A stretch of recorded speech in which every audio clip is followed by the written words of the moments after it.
Hello, what's up mga toys? So welcome back for another unboxing video natin. So makikita nyo, this is the Storm Arena Street Fighter Alpha 3 or Street Fighter 03 in Japan, Victor Sagat. So late na siya na-delivered ng ating local seller here because Storm Arena fixed their chest of Victor Sagat, and I've received a chest replacement as well, just like other collectors. Yung sa review nila, ganyan din. But as I can see na they looks like they already fixed the chest inside the box. Parang para sa akin and hindi ko lang alam dito sa camera kung yellowish pa rin yung kalalabasan niya when we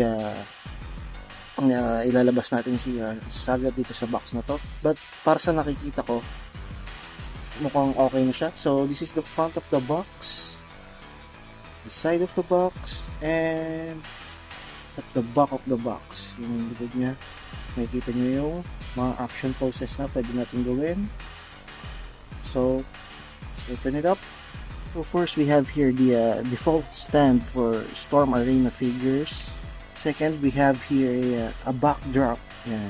Maganda to for pictorial. Yan. Pwede nyo siya gamitin pang background. This is from Thailand, since Sagat is a Muay Thai martial artist. And for his accessories, we have here his flame effect. We have another face head sculpt here. And we have another set of open palm here. So we have here our figure. So let's check his articulation.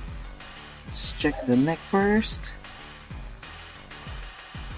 Can go look down this much, look up this much, then there's the butterfly joints. I guess the color in the camera is a little bit yellowish. But yeah, I guess this is the lighting, yun lang.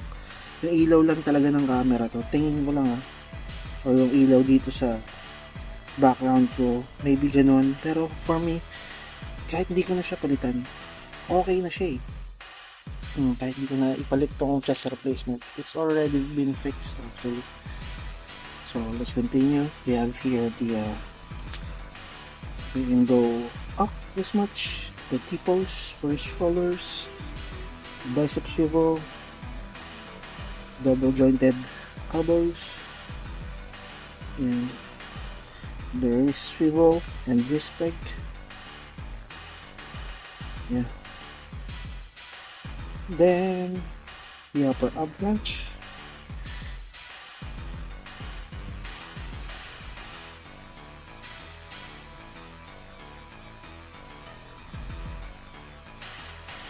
And go up this much. And para dito sa kanyang lower ab crunch, ayan makikita nyo, doon na siya dinilagay. Kaso ang problema niyan, mas nalilimit yung articulation. And I noticed na the shorts is rubber din. Siguro para mas ma-maximize, pero hindi rin parang nakukulangan ako. Tapos dito sa thigh niya, syempre pwede mo rin i-drag down. Ganun. Mas lalo siyang magmumukha matangkad. Then yung thigh swivel, nandito na yung thigh swivel niya, since malaki nga siya, matangkad siya, dito na nila nilagay. Then the double jointed knees, then the ankle swivel. Yan. And napansin ko meron din siyang boot swivel. Yan, the bandage swivel. Then the toe joints. Yan. Overall, just like other figures from Storm Collectibles or Storm Arena, talagang a premium figure talaga yung makukuha mo sa kanya. Napaka-solid, napakaganda. So, thank you for watching the video, guys. And let's do some action poses for Sagat.